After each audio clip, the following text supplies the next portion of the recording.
How can a perfect message be so confusing?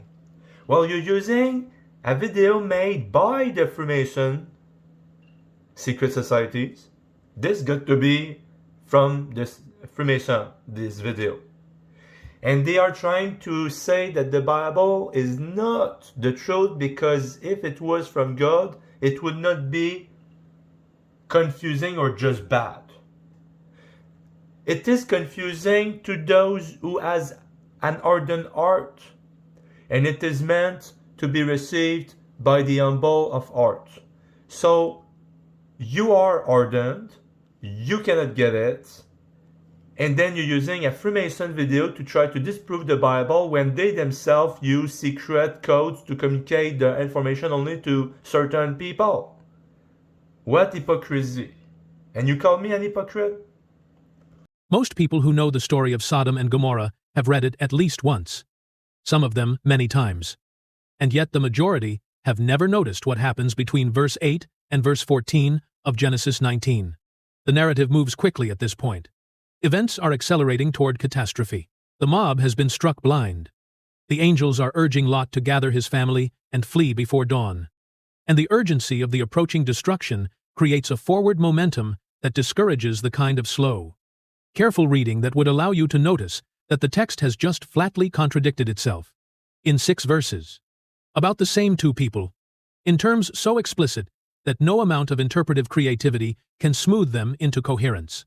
In verse 8, Lot describes his daughters to the crowd outside his door using language that carries precise legal and social meaning in the ancient Hebrew world. He says, "They have not known a man." This is not poetic ambiguity.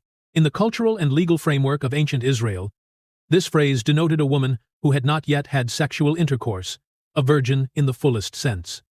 With all the legal and contractual implications that status carried in a society where a woman's virginity was the foundation of her marriage contract and could be legally verified and legally contested. The text is not being metaphorical. Lot is making a specific factual claim about the status of his daughters. They are virgins. They have not been with a man. The language is unambiguous. Then comes verse 14. The angels have delivered their warning. Lot needs to gather everyone who belongs to him and leave the city before morning. So Lot went out and spoke to his sons-in-law who had married his daughters. Stop there. His sons-in-law, the men who had married his daughters, the same daughters who, precisely 6 verses earlier, had never known a man, the same daughters whose virginity Lot had just invoked as he offered them to a crowd of attackers, 6 verses later. Those daughters are married women with husbands standing somewhere in the city of Sodom.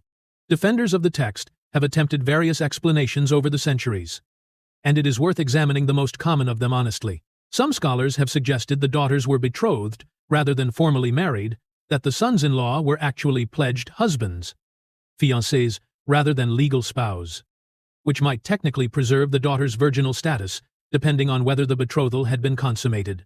But this interpretation creates its own problems immediately. If the daughters were merely betrothed rather than married, the Hebrew word used for their partners in verse 14, which specifically denotes men who had taken the daughters as wives through the formal marriage process, is being used incorrectly. The text does not say betrothed. It says married. Furthermore, in ancient Israelite culture, betrothal was itself a legally binding contract that carried obligations nearly indistinguishable from marriage. A betrothed woman who had sex with another man could be condemned as an adulteress. The distinction, while real in a narrow legal sense, does almost nothing to resolve the core contradiction. What is actually happening here is something that biblical scholars have understood for well over a century. Even as many religious institutions have been reluctant to teach it openly, the story of Sodom and Gomorrah was not composed by a single author writing in one coherent sitting. It was assembled over generations from multiple separate oral and written traditions that circulated among different communities within ancient Israel, each preserving a version of the story that had evolved slightly differently, emphasizing different details, making different assumptions about the characters involved. One tradition described the daughters as virgins. Another tradition described them as married women. When the editors of the final text scholars call them redactors, stitched these traditions together. They preserved material from both sources without noticing, or without being able to resolve the contradiction between them. The seams are visible. The human editorial hand is unmistakable. This is not divine dictation producing a perfect unified text.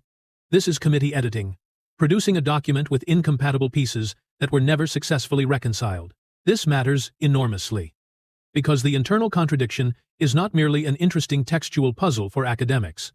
It is direct evidence that the story was composed by human beings working with limited, inconsistent, competing sources, exactly as you would expect from any ancient document produced through generations of oral transmission and editorial compilation, and exactly the opposite of what you would expect from a text produced by an omniscient divine author who presumably knew whether Lot's daughters were married or not.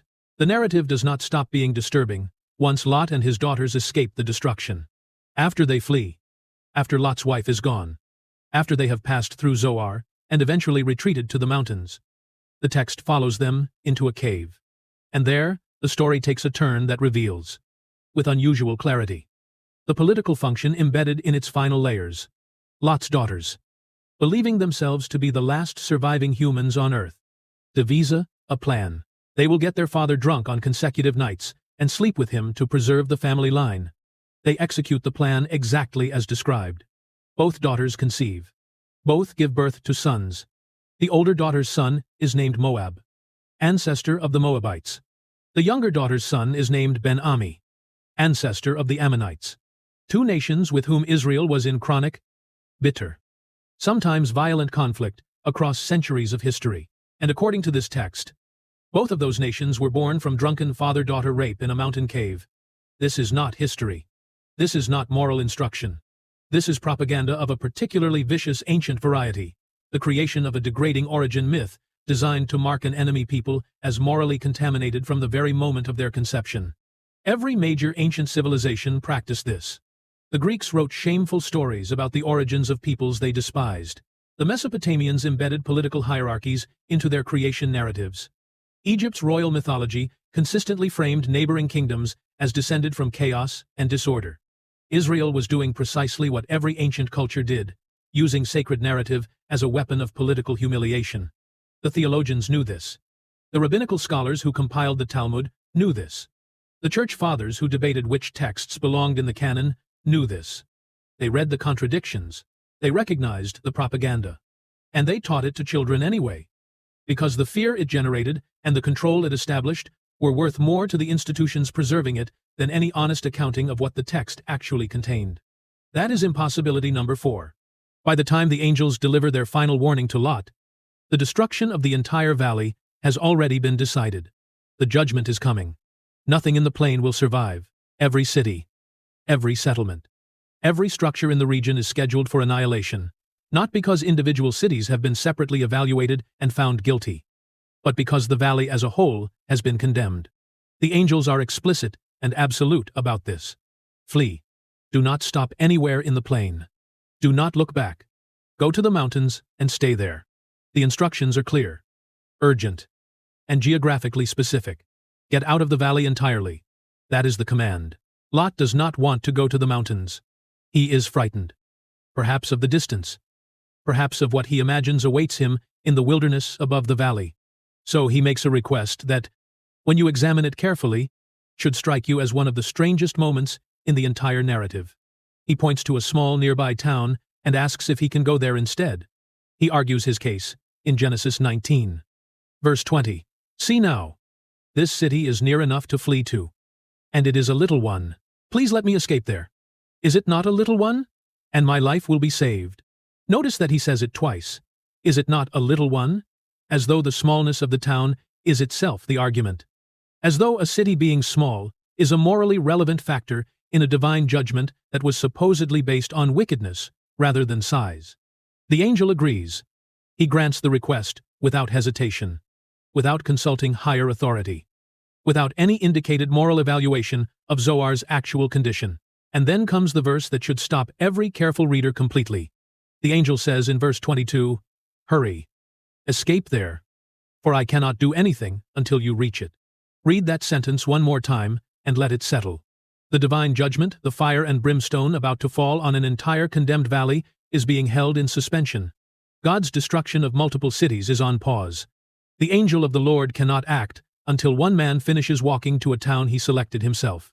The most powerful force in the narrative, the supernatural annihilation of a sinful civilization, is apparently constrained by a single human being's travel itinerary. This is not how omnipotent divine judgment operates.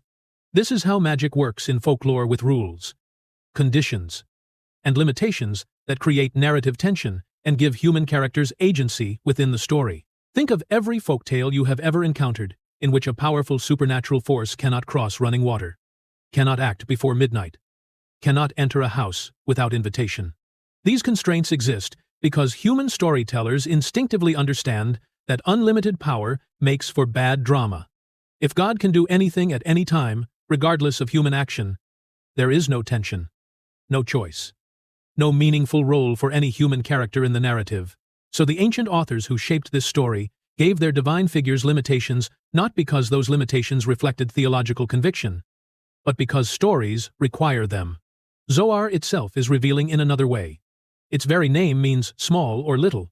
In Hebrew, the text is playing openly on the word Lot used in his appeal, and Zohar was located in precisely the same valley as Sodom and Gomorrah, surrounded by the same territory that was supposedly so comprehensively wicked that every living thing in it deserved destruction. If the wickedness of the region was the basis for the judgment, then Zohar shared that wickedness by virtue of geography and culture alone. It was not a foreign city transplanted from somewhere more righteous. It was a local town, embedded in the same social world as its condemned neighbors. Yet it is spared entirely, without any examination of its moral condition, without any righteous individuals being found within it, without any theological justification whatsoever. The only reason given is that Lot asked. That is the complete accounting. A man preferred it. So God changed the plan.